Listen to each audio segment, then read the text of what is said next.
दास विचार करें हरि नाम बिना सब जीव दुखारी।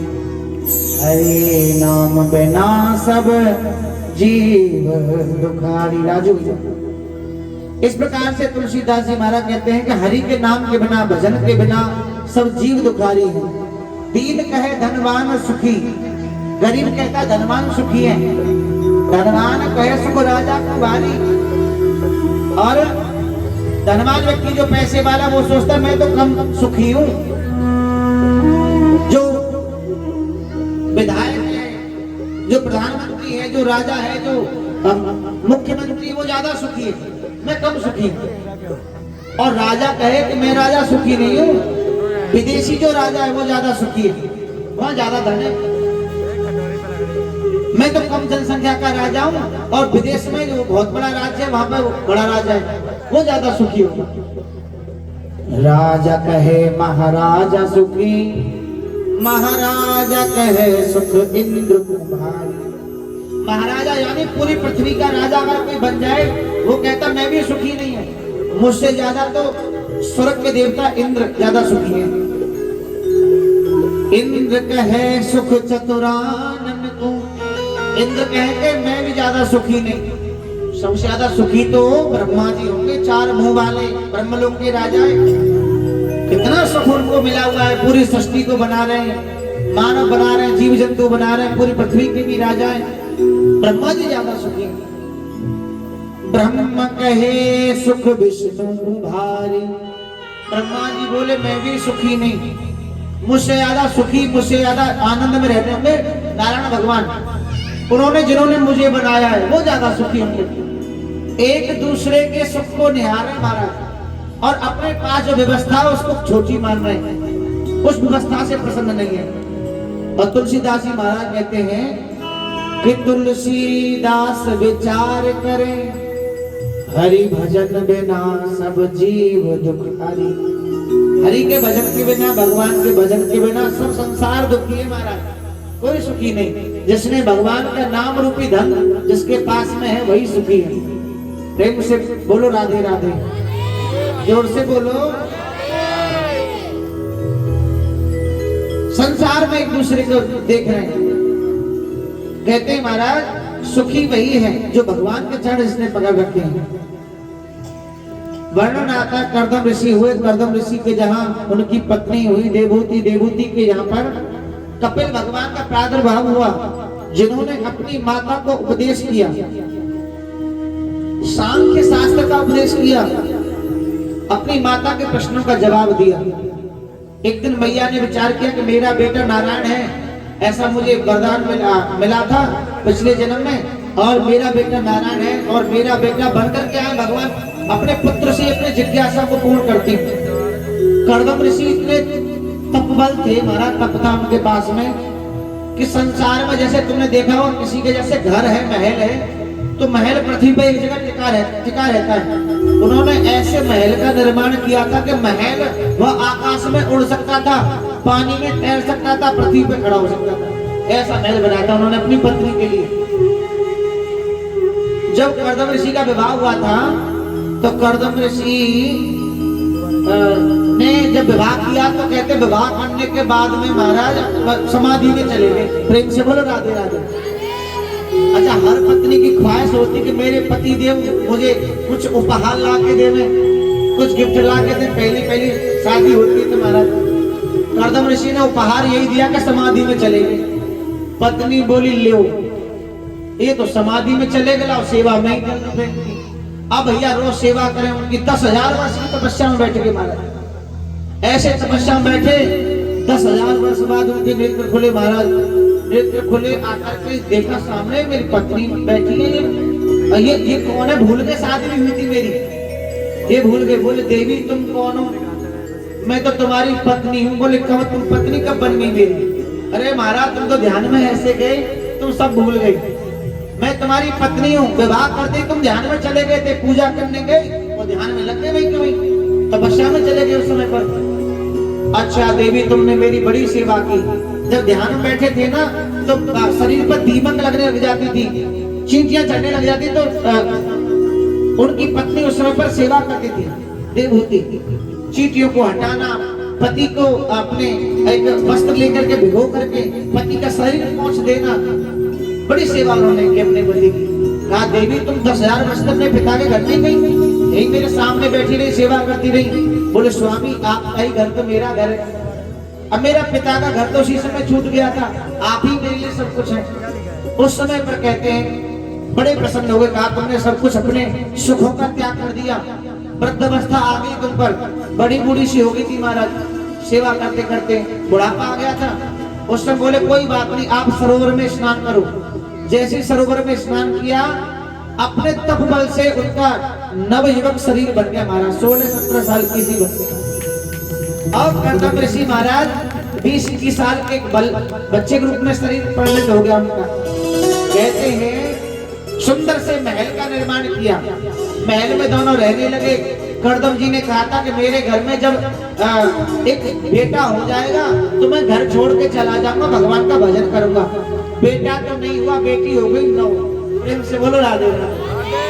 9 बेटी होगी। बोले अब देखो गृहस्थ जीवन को क्या आगे बढ़ाना, अब तो हमें भजन ही करना चाहिए। भजन करने के लिए जाने लगे तो पत्नी बोली स्वामी हमारे घर में भगवान बेटा बनकर के आएंगे, तुम कैसे भूल गए? अरे हाँ मैं तो भूल ही गया था। 10वें संतान के रूप में कपिल भगवान स्वयं प्रकट हुए पुत्र के रूप में। बोलो कपिल भगवान की। कपिल भगवान प्रकट हुए, कपिल भगवान प्रकट होकर के और उधर कर्दम ऋषि तो तपस्या में चले गए, भजन करने चले गए, और कपिल भगवान भी भगवान का भजन करने लगे, और वो भी ध्यान में बैठ गए महाराज। एक दिन मैया सोचे लगी अपनी कन्याओं का विवाह कर दिया ऋषियों से, 9 कन्याओं की शादी कर दी। शादी करने बाद अकेली मैया बैठी थी बढ़िया महल में, कोई सुख सुविधा पूरी थी महाराज, नौकर चाकर से सब कुछ था। मैया सोचे लगी मुझे इतना वैभव मिला, इतना सुख मिला मेरे पति के यहाँ, ये मानव तन मुझे क्यों मिला है? मेरा पुत्र इतना ज्ञानवान, भगवान का परम भक्त स्वयं भगवान है, और मैं अपना कल्याण नहीं कर पा रही हूँ। और उस समय पर मैया ने क्या किया, अपने पुत्र के आगे गई और ले जाकर के माला लेकर के गई, पुष्प लेके गई, पुष्प पहनाए, अपने पुत्र को प्रणाम करके बोली बेटा कपिल अपने नेत्रों को खोलो। भगवान ने नेत्रों को खोला, कहा मैया तुम मुझे प्रणाम क्यों कर रही हो? अब मैं तो आपका बेटा हूँ। नहीं प्रभु, ये मेरा सौभाग्य, तुम बेटा बन करके आए हो, पर तुम तो भगवान हो। प्रभु मेरे मन की जिज्ञासाएं उन्हें पूर्ण कर दीजिए, मेरे प्रश्नों का उत्तर दे दीजिए, वरना मैं संसार में ही भटक जाऊंगी, मेरा कल्याण नहीं हो पाएगा।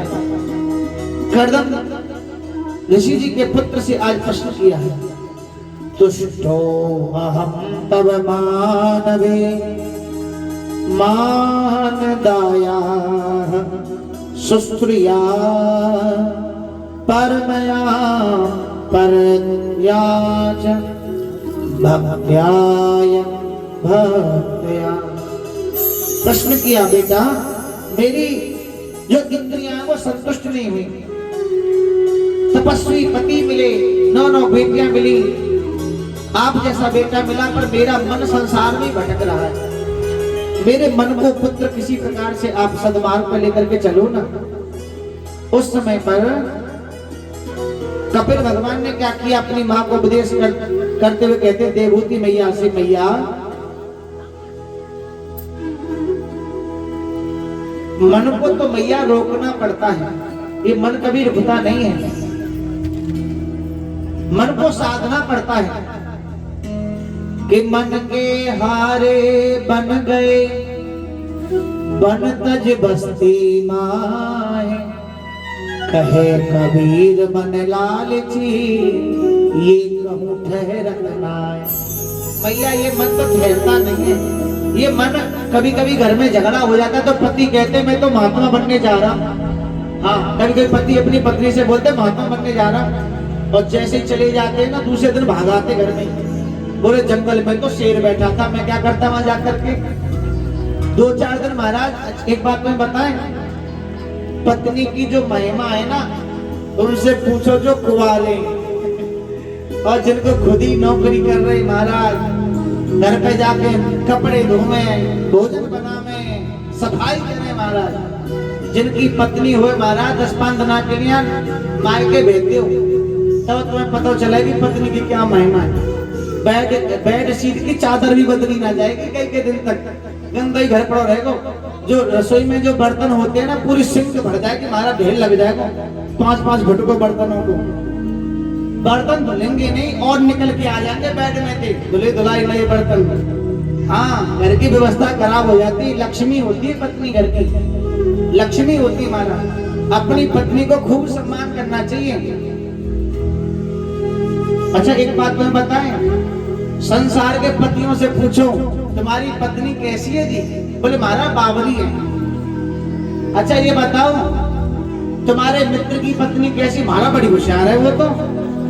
हाँ, वो बहुत होशियार है, वो तो बड़ी समझदार है। मेरी पत्नी पागल है, बाप को तो अकल ही ना है।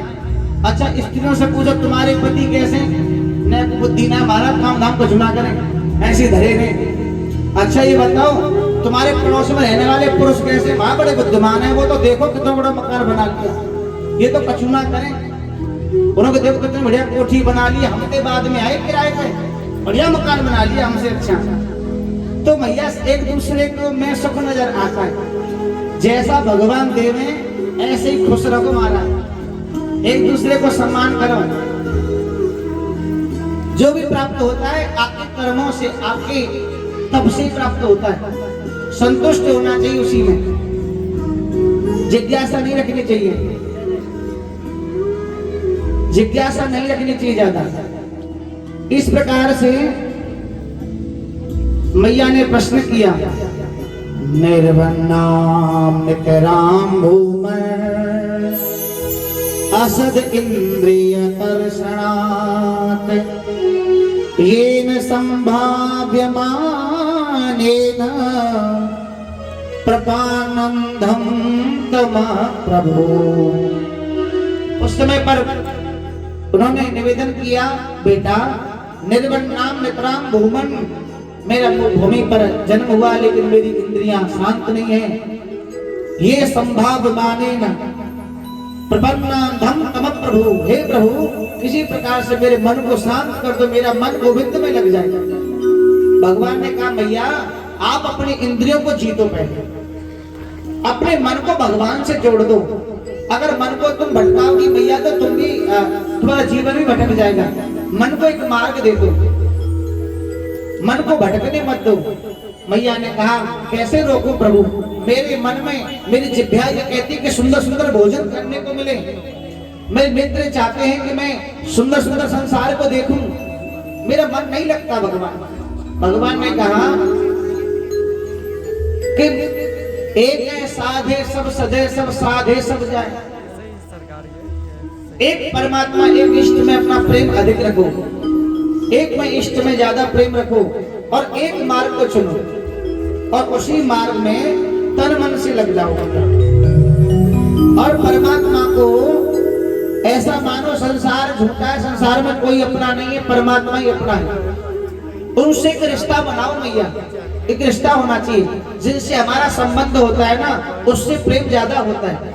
भगवान से, लड्डू गोपाल जी से रिश्ता होना चाहिए। किसी भी देवता जैसे तुम्हें प्रेम है हमारा रिश्ता, कोई भी बेटा का, बेटी का, पिता का, चाचा का, ताऊ का, कोई भी एक रिश्ता भगवान से बना करके रखो।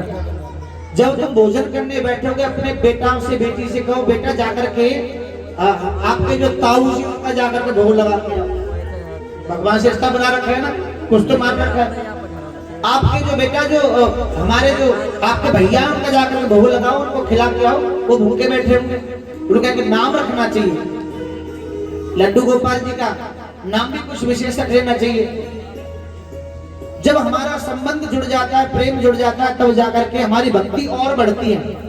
और एक जैसे हम अपने बच्चे हैं, बेटी है, बेटा है, उनका ध्यान रखते हैं, उनके लिए वस्त्र लेके आते हैं, कपड़े लेकर के आते हैं, जन्मदिन आता है तो खर्चा भी करते हैं, स्कूल में एडमिशन भी करवाते हैं उनका। ऐसे ही भगवान से प्रेम हो जाता है। फिर उस समय पर, उस समय भगवान का भी प्रेम हो जाता है। जब बेटा के लिए कपड़े आएंगे तो लड्डू गोपाल जी के लिए भी कपड़े आएंगे। बेटा का जन्मदिन मनाया जाएगा 20,000 खर्च करके, तो 5,000 का कीर्तन भी करवाया जाएगा, क्योंकि रिश्ता हो गया ना उनसे, वो भी घर के सदस्य हो गए। जब घर का सदस्य मानेंगे तो उनसे प्रेम होगा। और हम ऐसे ही मान लेंगे भगवान है महाराज ठीक है, ये तो ऐसे ही खुश हो जाएं, तो फिर घर में क्यों लेके आए? जहां रखे थे वहीं रहते थे, वैसे खुश हो जाते वो। जब तुम किसी को घर में बुलाओ तो उसका सम्मान तो करना पड़ता है ना जी। भगवान घर में है तो उन्हें स्नान भी कराना पड़ेगा, भोजन भी कराना चाहिए। और भगवान की सेवा जो है कठिन नहीं है। लोग ऐसा मानते लड्डू गोपाल जी की सेवा बहुत ज्यादा कठिन है। कठिन है नहीं महाराज। अब एक बात तो इंसान रोज नहाता है तो भगवान को भी नहला दो, इंसान वस्त्र पहनता भगवान को पहना दो, इंसान को स्वेटर जर्सी सब चाहिए और ठंड में तो भगवान के लिए भी लेकर के आओ। और जब इंसान को भूख लगती रोटी सब्जी इंसान खाता तो भगवान को खिला दो। अब इंसान तो बर्गर पिज्जा न जाने क्या क्या खाता जी, तो भगवान को नहीं खिलाना। हाँ, भगवान को मत खिलाना।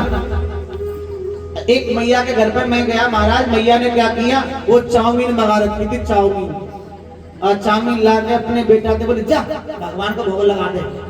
छोकरा को चाउमीन लेके वहां में सुगंधी अलग थी यारी प्याज की।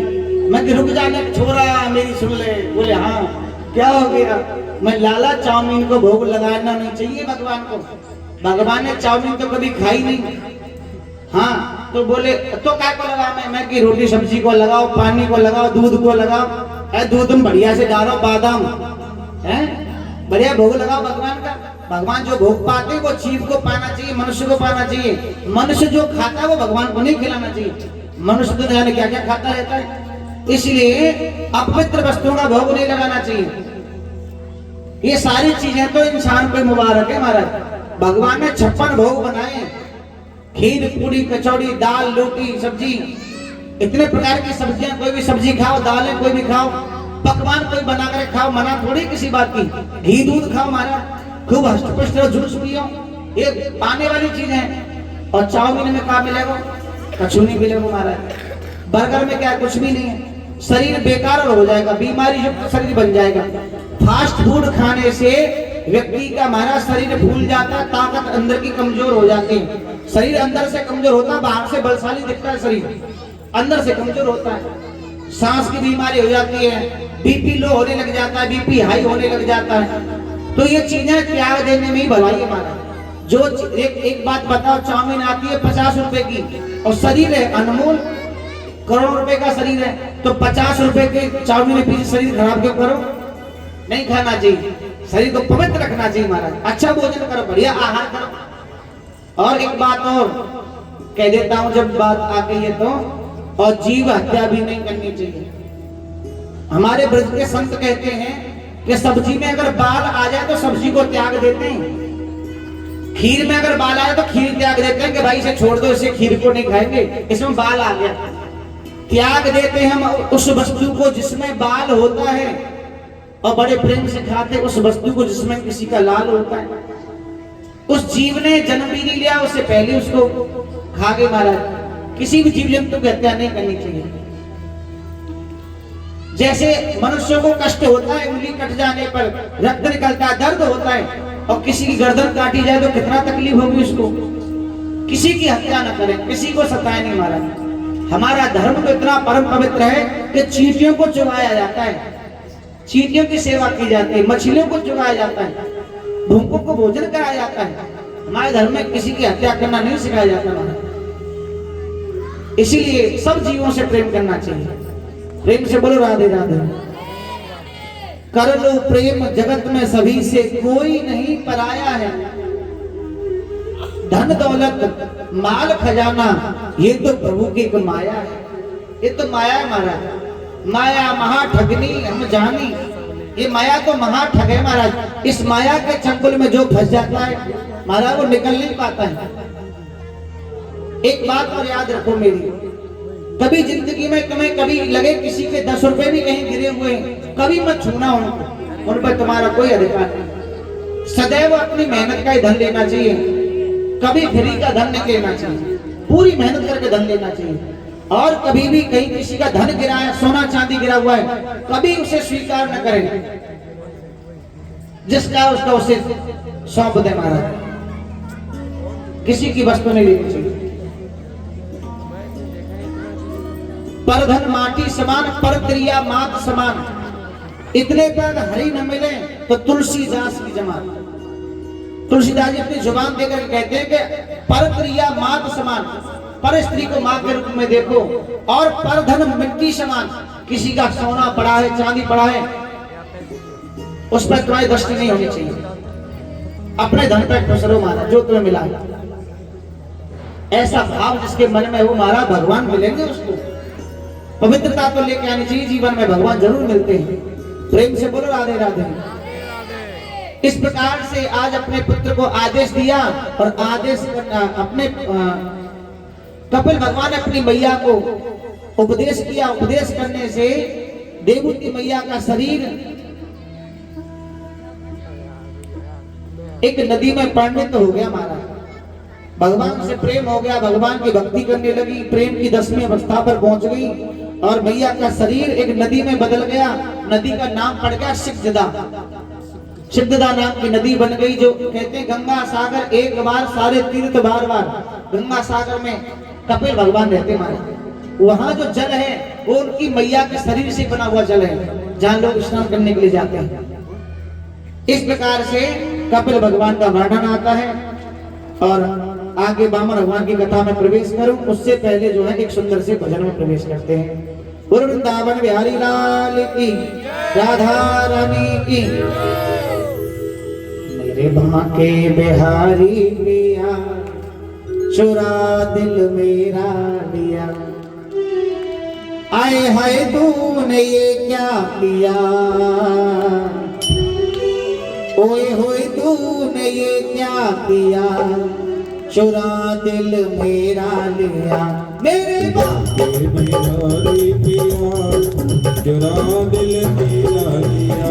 मेरे बांके बिहारी पिया, चुरा दिल मेरा लिया।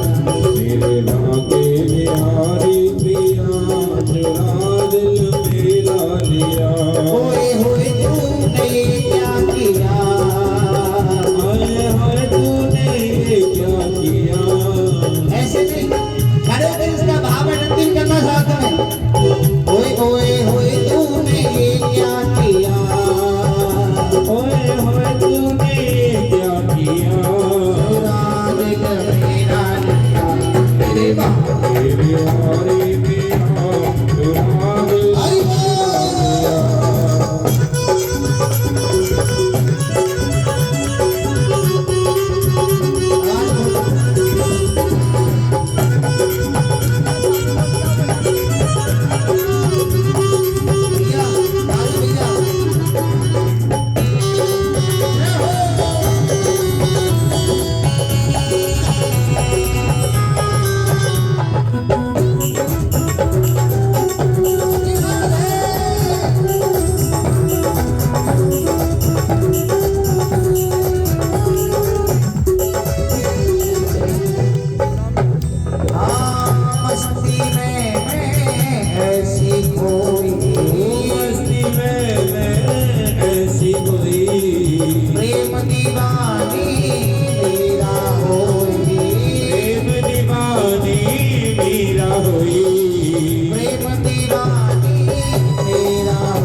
बिहारी पिया, चुरा दिल मेरा लिया।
किसने देखा है भजन कर मस्त जवानी में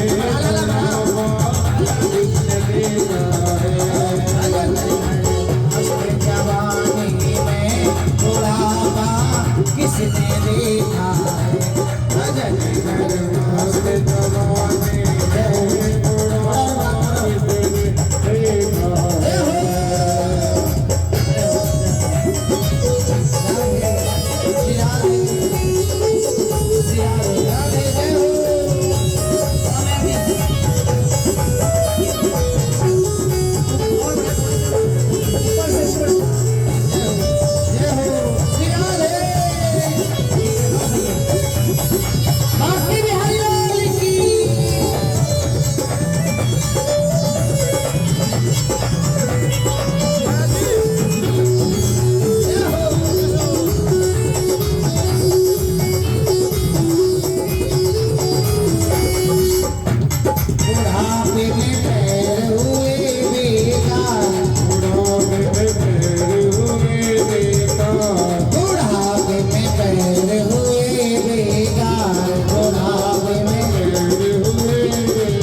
भजन कर मस्त जवानी में बुढ़ापा किसने देखा है भजन कर मस्त जवानी में बुढ़ापा किसने हरि बोल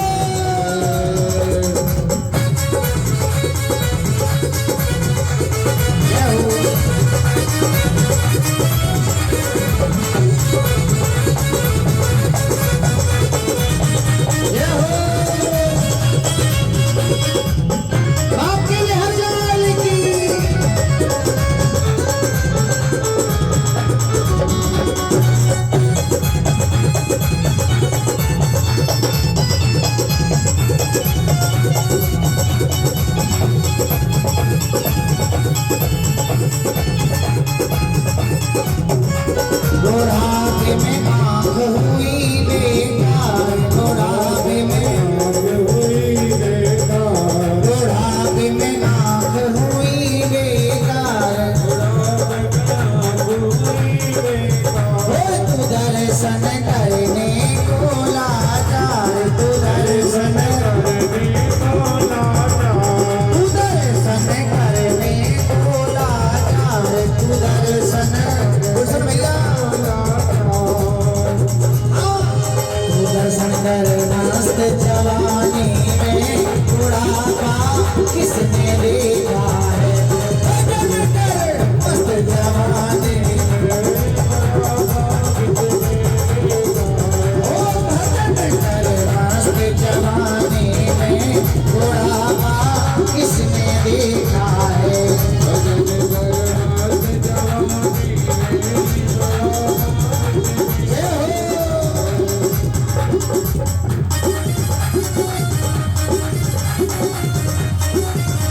हरि बोल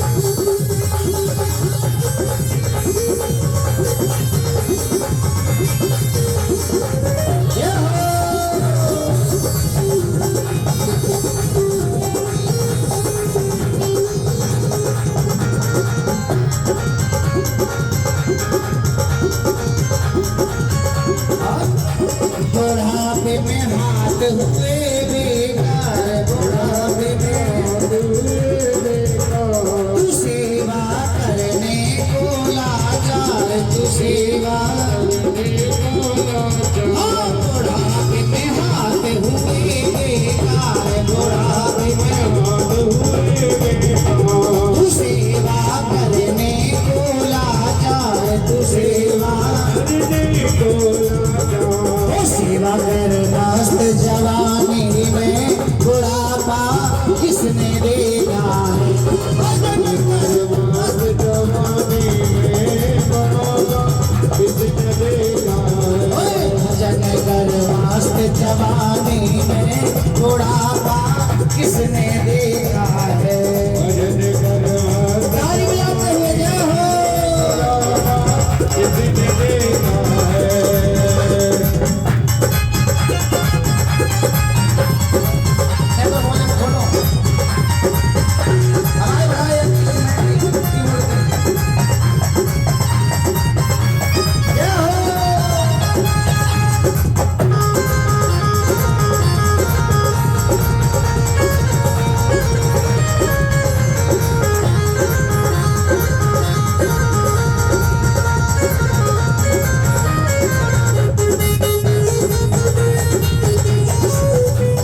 में बुढ़ापा किसने देखा है। भजन कर मस्त जवानी में बुढ़ापा किसने देखा है। भजन कर मस्त जवानी में बुढ़ापा किसने देखा है। भजन कर मस्त जवानी में बुढ़ापा। हाथ उठा के बोले मेरे साथ सभी, जय राधे राधे। पीछे तक सबके हाथ ऊपर, हाथ ऐसे ऊपर नहीं होते, ऐसे होते, चिल्ला करो और ऊपर पर ताली हो जाके बोलना है सभी को राधे राधे। सबके मुंह से आवाज आनी चाहिए, जय राधे राधे, जय राधे राधे, जय राधे राधे, जय राधे राधे। और वृंदावन में, कृष्ण नगरों में, और काली के पर, वही मठ में, और कानगली में, और मानगली में, और शिवाकुंज में, और प्रेम सरोवर, और गैया बोले, और मछड़ा बोले, और हम भी बोले, और तुम भी बोले, जय राधे राधे, जय राधे राधे, जय राधे राधे, जय राधे राधे, जय राधे राधे, राधे राधे, राधे राधे, राधे राधे, राधे राधे, जय राधे राधे, राधे राधे, राधे राधे, जय जय श्री राधे।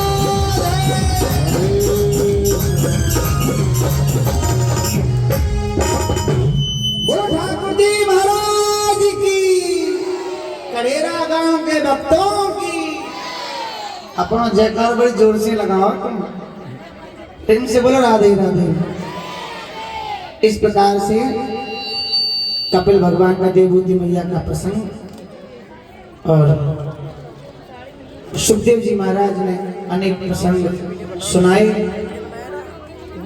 पंचम स्कंद में प्रियव्रत जी की कथा आती है, राजा उत्तानपाद की कथा भी आती है।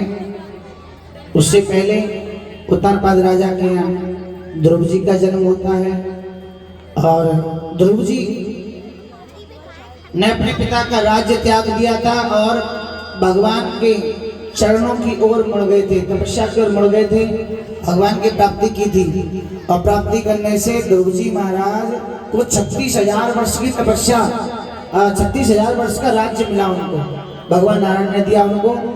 और ध्रुव जी महाराज अंत समय पर कहते हैं ध्रुव तारे के रूप में जब स्वर्ग में गए तो कहते हैं सहशरीर गए ध्रुव जी, सहशरीर इस मानव शरीर से गए महाराज।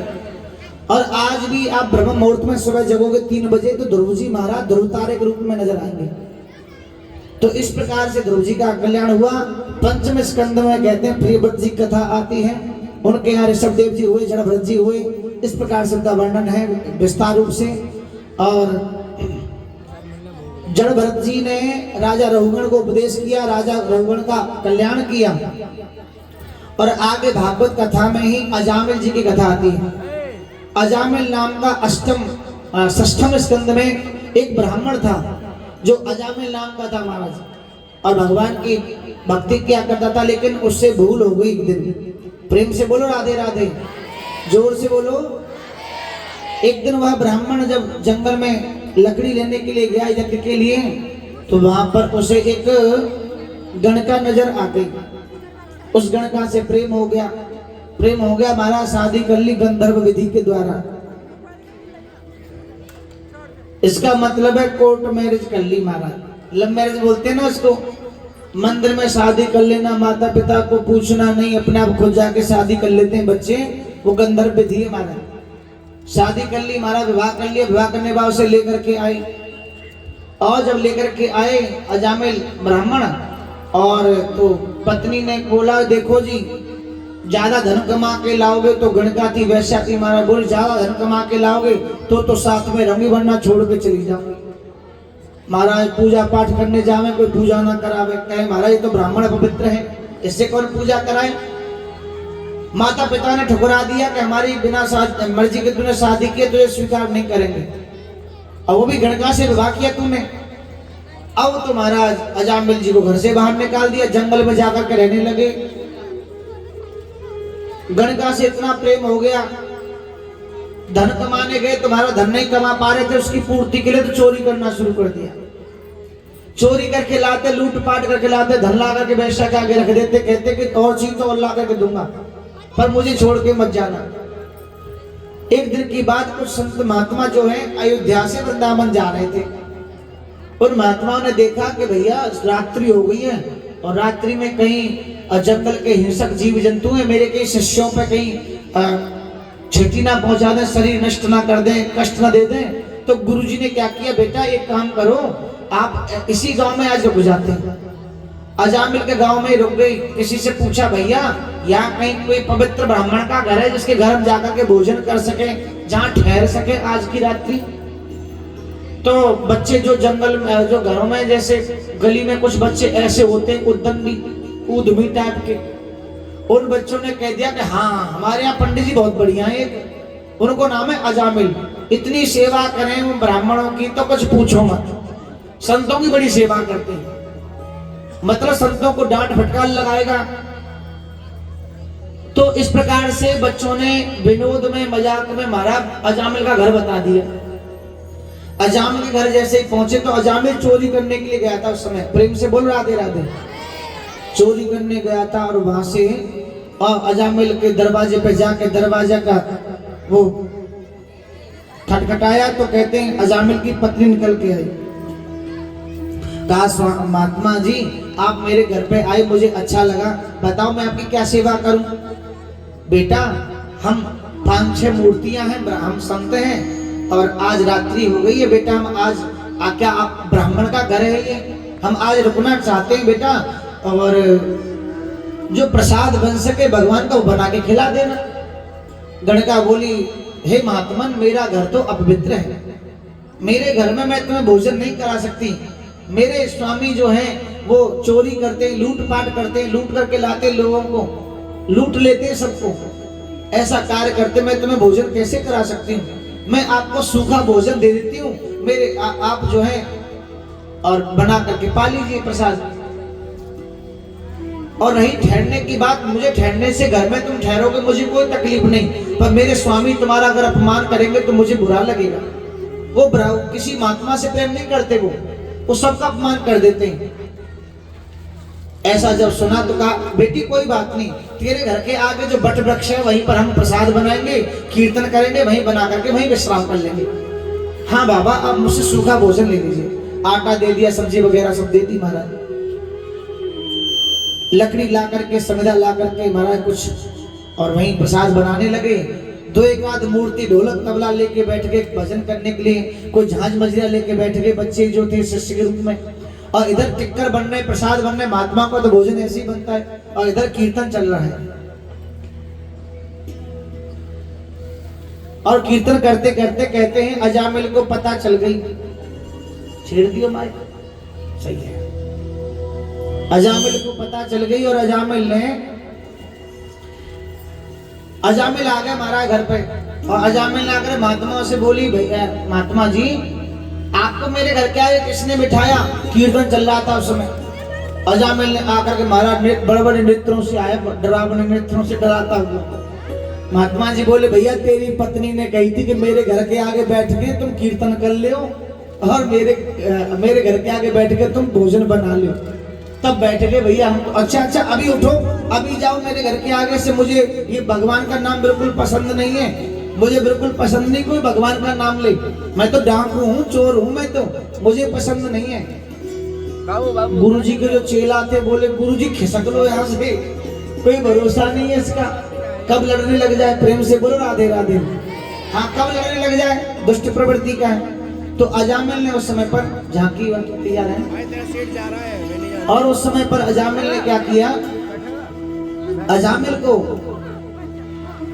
गुरुजी ने समझाया, ले अजामिल के समझ में नहीं आया। पत्नी आई भागी भागी, क्यों जी क्यों डांट रहे हो महात्मा जी को। पत्नी से डरता था महाराज, अपनी पत्नी से डरता था। और एक बात और तुम्हें बता, डरना भी चाहिए, हाँ, और एक बात और इसी में भलाई भी है, हाँ, पत्नी नाराज नहीं होनी चाहिए महाराज, प्रेम से बोलो राधे राधे। अब अजामिल जो है महाराज, पत्नी आके बोली, क्यों जी क्यों, महात्मा जी से क्या वार्तालाप कर रहे हो, उनको क्यों डांटने में लगे हुए, उन्होंने तुम्हारा क्या बिगाड़ दिया है। अच्छा तुमने बिठाएंगे ये, बोले हमें नहीं तो बिठाएं। और मैं तो ये पूछ रहा था कि सूखी सूखी रोटी खाओगे, घी का डिब्बा ले आऊंगा तुम्हारे लिए, मैं तो ये बातें पूछ रहा था, मैं तो ये थोड़ी कह रहा हूँ उसे कुछ नहीं। हाँ मुझे पता तुम क्या कह रहे हो, चलो अंदर चलो। अंदर लेके चली गई उसको। और पत्नी तो लग गई रोटी बनाने के लिए, भोजन बनाने लग गई। अजामिल ने सोचा मेरी पत्नी को बहका लिया, आटा भी ले लिया, सब्जी भी ले ली, अब फिर जाऊंगा इनके पास। फिर पहुंच गया, महाराज खड़ा हो गया। क्यों? तुम्हें पता नहीं है मैं डाकू हूँ, डाकू ये। तो गुरुजी बोले बेटा कोई बात नहीं, हम जब सुबह जाएंगे तो तुम थोड़ी दक्षिणा तो कम दे देना, और जगह दक्षिणा ज्यादा मिलती तो कम दे देना दक्षिणा। और हमसे सबसे बड़ी दक्षिणा तो ये है कि मैं तुम्बा लोटा सोटा तुम्हारे छीने नहीं है मैंने। हाँ यही सबसे बड़ी दक्षिणा है, हमें तो सब छीन लेता हूँ। महात्मा जी बोले अच्छा बेटा कोई बात नहीं। गुरुजी बोले बेटा दक्षिणा मत मांगो, दुष्ट प्रवृत्ति का है, अभी लड़ जाएगा। शिष्य बोले गुरुजी हमने तो वैसे ही कह दी।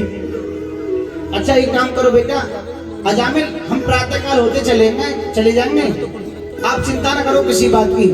एक काम करो, कितना आटा तुमने सेक लिया? बोले अभी तो थोड़ा सा ही लिया, बाकी वापस करो बेटा, बाकी वापस करो। पत्नी ने सुन ली कि फिर पहुंच गया दी मैं महाराज, फिर भागे। क्यों दोबारा क्यों आ गए तुम यहाँ पे?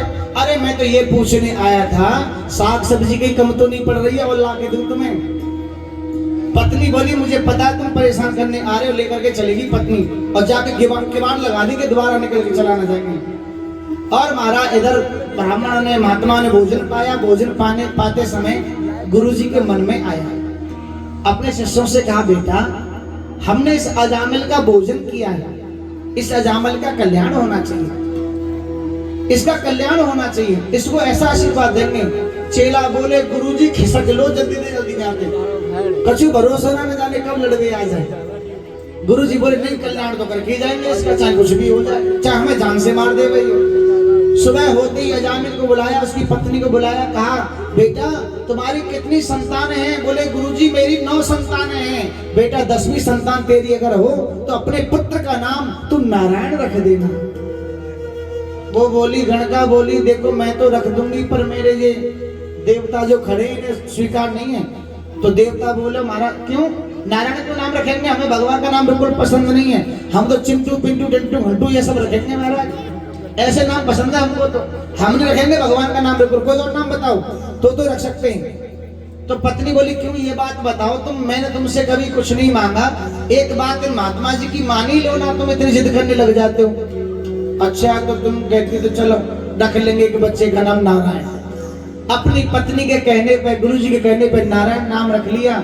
संत महात्मा तो चले गए, नाम में बड़ी शक्ति होती है, राम से बड़ा राम का नाम में बड़ी शक्ति होती महाराज। और अपने कहते हैं सबसे छोटा बेटा होए बातें ज्यादा प्रेम होता है, क्या सबसे बड़ा हो बातें ज्यादा प्रेम होता है। बीच वाले तो ठंडन गोपाल है, माता मनते घूमे महाराज, बीच वाले तो ऐसे ही रहे महाराज, कहे तो महात्मा जी बनेंगे, कहे पंडित जी बनेंगे, कहे पूजा पाठ करेंगे, और हम भी बीच वाले ही हैं। हाँ बड़े वाले कंपनी चलाते, छोटे वाले स्कूल में जाते, हम कथा करते हैं महाराज। तो अच्छा एक बात हो रहा है, एक मैया घर पे हम गए तो मैया बोली गुरुजी, मैंने कि हाँ, कि मैंने कि मैया आपका बड़ा वाला बेटा क्या करता? इंजीनियर है गुरुजी, इंजीनियर। अच्छा छोटा वाला क्या करता है गुरुजी? वो तो अभी सुपरवाइजर है कंपनी में। और उससे छोटा वाला गुरुजी वो तो पागल सो भाई ले जाओ संग में, ये पागल से तुम संग में ले जाओ अपने, ये न घंटी बंटी बजाता रहे वो तुम्हारी कथा है। मैं कि एक बात बताओ, होशियार वाले तुमने रख लिए और पागल वालों की मैंने जिम्मेदारी ले रखी है। पागलों को मैं ले जाऊं, होशियारों को तुम घर में रख लो। जो बुद्धिमान है, जो कमाता धमाता है, कथा को सही से संभालेगा, सही से लोगों को समझाएगा, भक्तों को, उसको तुमने घर में बिठा लिया। जाए बोलबे को सगुन नहीं, वह तुम ऐसा भेज दो, वहां ठाड़े की गाली और देवो, तो कथा की शोभा खराब होगी। तो संसार के लोग ऐसे महाराज के जो खराब प्रोडक्ट को तो महात्मा जी के लिए सौंप देंगे, बढ़िया बढ़िया को संभाले घर में रखते हैं महाराज। तो इस प्रकार से जो है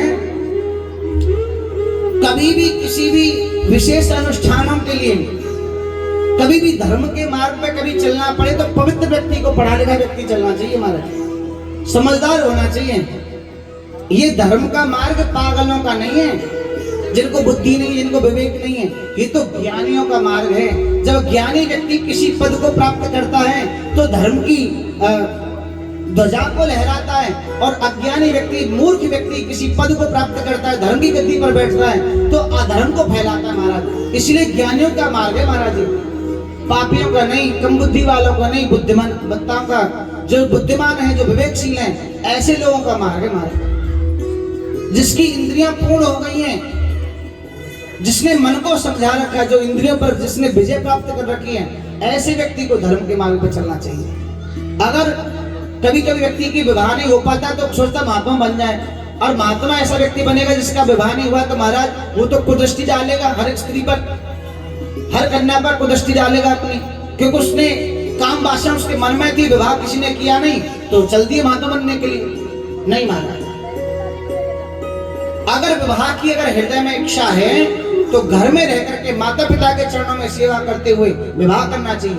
गृहस्थ जीवन में भी भगवान मिलते हैं, महात्मा को ही नहीं मिलते हैं, गृहस्थ जीवन वालों को भी मिलते हैं। इसलिए घर में ही रह करके भगवान की भक्ति करो, महात्मा बनने की कोई जरूरत नहीं। महात्मा तभी बनना चाहिए जब तुम्हारी इंद्रियों को तुमने जीत लिया हो और तुम्हारे मन में प्रबल वैराग्य हो, भगवान से मिलने की इच्छा हो, संसार को त्याग करके जब तुम्हें भगवान ही नजर आते हो, कीट पतंगा वस्तु में हर कण कण में तुम्हें भगवान नजर आने लगे ना, तब तुम वैरागी बन जाओ महाराज। लेकिन तुम्हारे मन में ये है कि मैं बहुत बड़ा आश्रम बनाऊंगा, बहुत बड़ा घर बनाऊंगा, बड़ी गाड़ी लूंगा, बंगला बनाऊंगा और महात्मा बनूंगा, तो तुमने छोड़ा ही क्या? तुमने छोटा घर छोड़ा, बड़ा घर बना लिया, छोटी गाड़ी छोड़ी, बड़ी गाड़ी खरीद ली तुमने, 10 लोगों का परिवार छोड़ा, 1 लाख शिष्य तुमने बना लिए, तुमने छोड़ा कुछ भी नहीं, तुमने तो संसार और माया को पकड़ और लिया महाराज, तो तुम नरक में जाओगे, कैसे भक्ति कर पाओगे फिर? इसलिए भक्ति करने के लिए त्याग होना चाहिए, जीवन में वैराग्य होना चाहिए। तपस्या करने जा रहे हो, माता बनने अगर जा रहे हो तो अगर माया हृदय में है तो घर नहीं त्यागना चाहिए, माया में ही रह करके, घर में रह करके भक्ति करो, भगवान की ज्योत जलाओ, पूजा पाठ करो।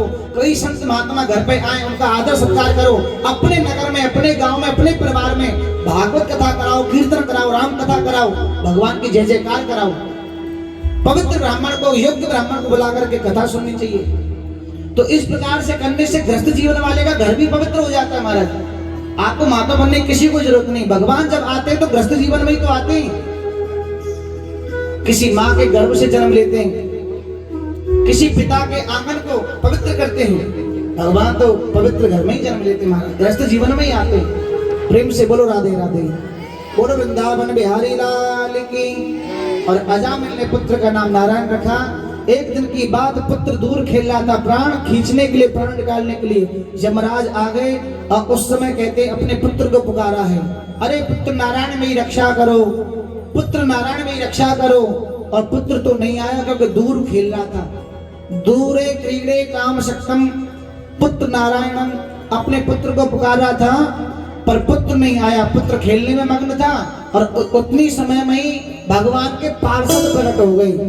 बोलो नारायण भगवान की, भगवान के पार्षद प्रकट हो गए और यमराज के दूतों को मार करके भगा दिया, पीट करके भगा दिया।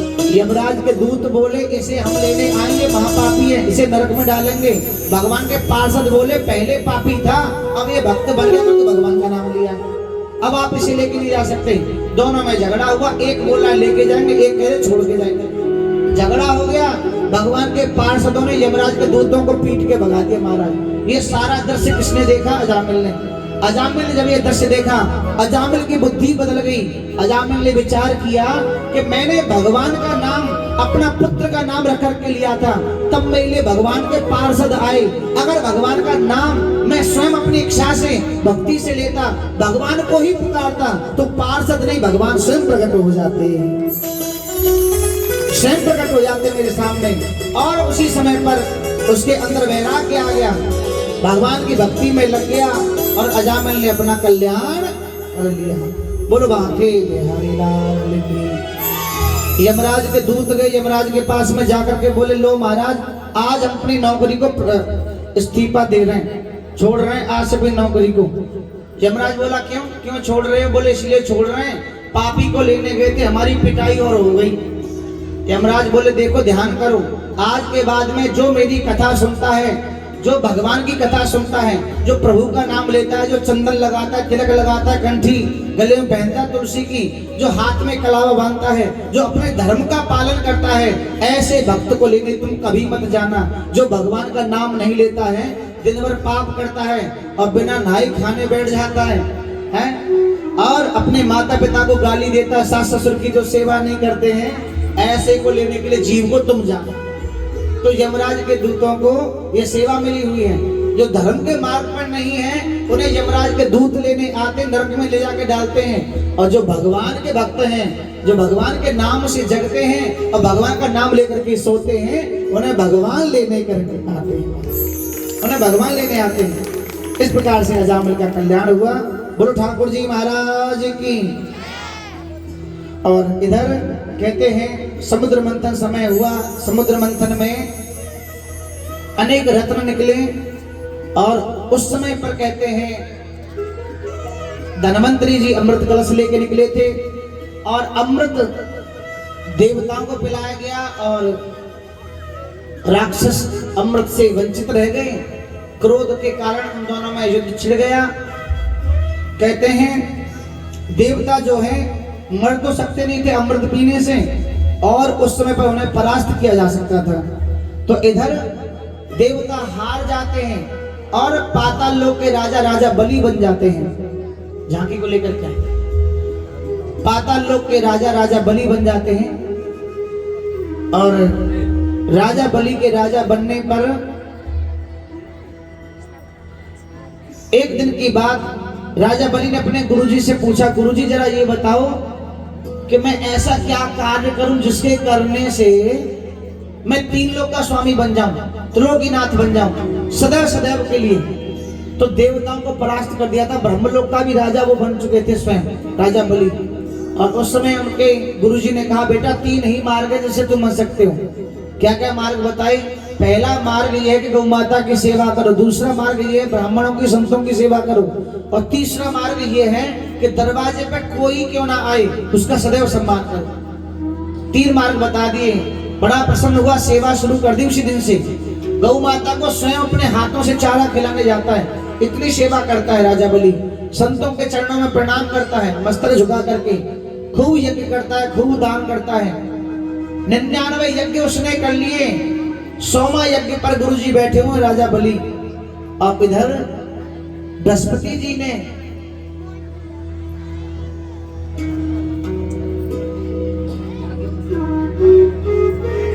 देवताओं से कहा कि आप अपनी माता के पास में जाओ। सभी देवता मिलकर के अपनी माता अदिति के पास में गए, मैया को प्रणाम किया।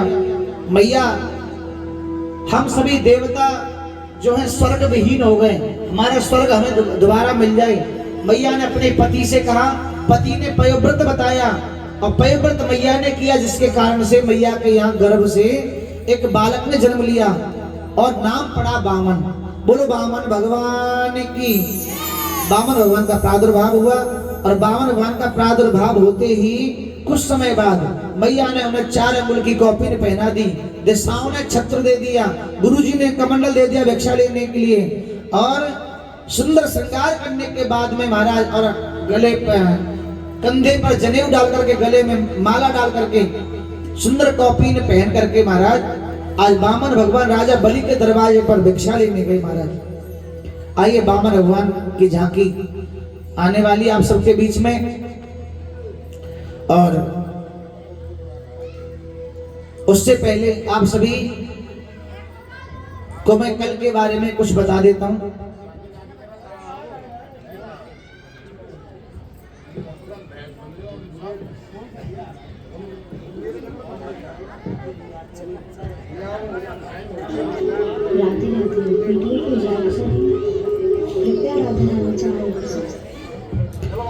बोलो वृंदावन बिहारी लाल की।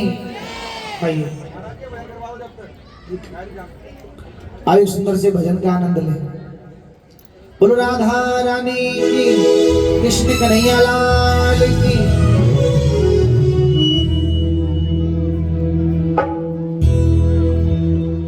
जगत के रंग क्या देखूं, आ गई।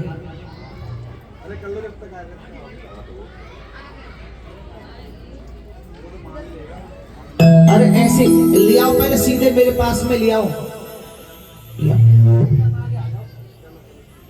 यजमान खड़े हो जाएं और यजमान पूजन के लिए आएंगे।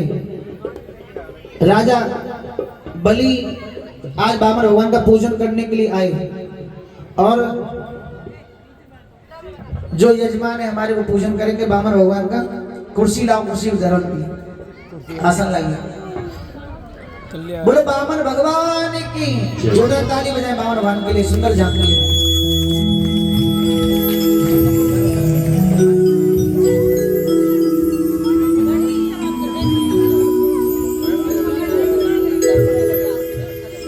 और जितने भी भक्त हैं, मेरा सभी से प्रार्थना है कि सभी भक्त पहले हमारे यजमान तिलक करेंगे, पूजन करेंगे। इसके बाद में जितने ही भक्त हैं इनके कमंडल में अभी कोई दक्षिणा नहीं डालेंगे, अभी खाली आप तिलक करेंगे। और जो इनकी न्यौछावर करनी है वो एक थाली में आप दक्षिणा से कर सकते हैं। एक थाली लेकर पंडित जी खड़े हो जाएं, लाला आप खड़े हो जाओ, एक थाली ले लीजिए, तिलक करो भगवान का और इनके चरण धुला दीजिए जल से। और इनके साथ साथ जितने भक्त हैं आप सभी भक्त एक एक करके आएंगे, सब लोग इनका चरण स्पर्श करेंगे, इनके हाथ पर तिलक लगाएंगे सभी भक्तजन। और जो न्यौछावर करनी है तुम्हें 21 की 11 की आप ज्वाइन करके थाली में अर्पण कर देंगे प्रणाम करने के बाद भगवान को। बोलो बामन भगवान की। पहले यजमान करें पूजा। पंडित जी माइक लेके 2-4 मंत्र बोल दो। माइक लाले को माइक लगा के अलग से दे दो पंडित जी को, और माइक नहीं है लाला।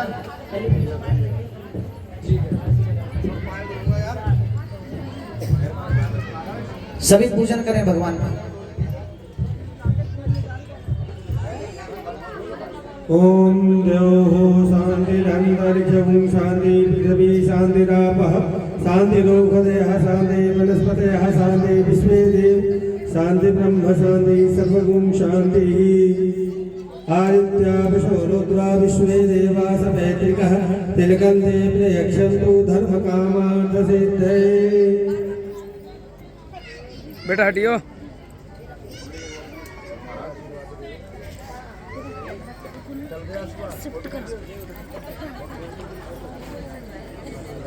हैं?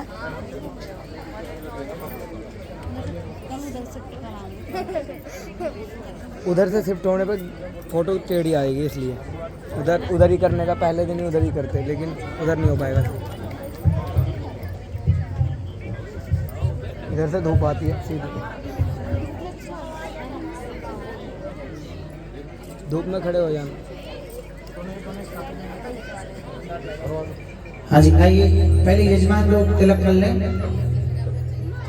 सब लोग बैठे रहे, चलो एक साथ ही आपका पूजन उसी तरीके से करवा देंगे। और आज यजमान आ जाए भगवान का तिलक कर लें। सभी यजमान कमेटी के सभी सदस्य आ जाओ, सभी कर लें तिलक भगवान का। और मैंने तुम सबको कल बताया था कि 84 लाख योनियों से पार होने के लिए भगवान के कमंडल में डाले जाते हैं। तो आप 84 रुपए का, यानी 80 और 4 84 रुपए का आप कमंडल में दान आप डाल सकते हैं। जिससे क्या है कि व्यक्ति के जो जीवन में कोई गलती होती है, कोई पाप अगर होते तो वो कट जाते हैं और व्यक्ति को भगवान का वास मिलता है। आप भगवान के चरणों को प्रणाम करेंगे और 84 रुपए का दान वे कमंडल में डाल सकते हैं। आज के दिन की ये मुख्य दान आज का होता है। कहते हैं व्यक्ति के कभी खर्चे तो कभी पूरे होते नहीं महाराज। संसार व्यक्ति जो है कितना धन कमाता है और संसार के अपने परिवार के लिए, घर के लिए, बेटी बेटा के लिए, अपने शौक मौज के लिए कितना खर्च धन करता है। भगवान के लिए धन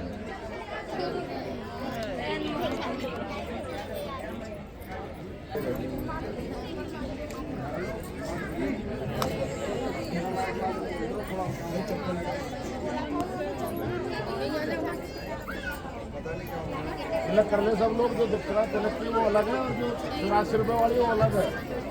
जिसको देंगे वही देना है।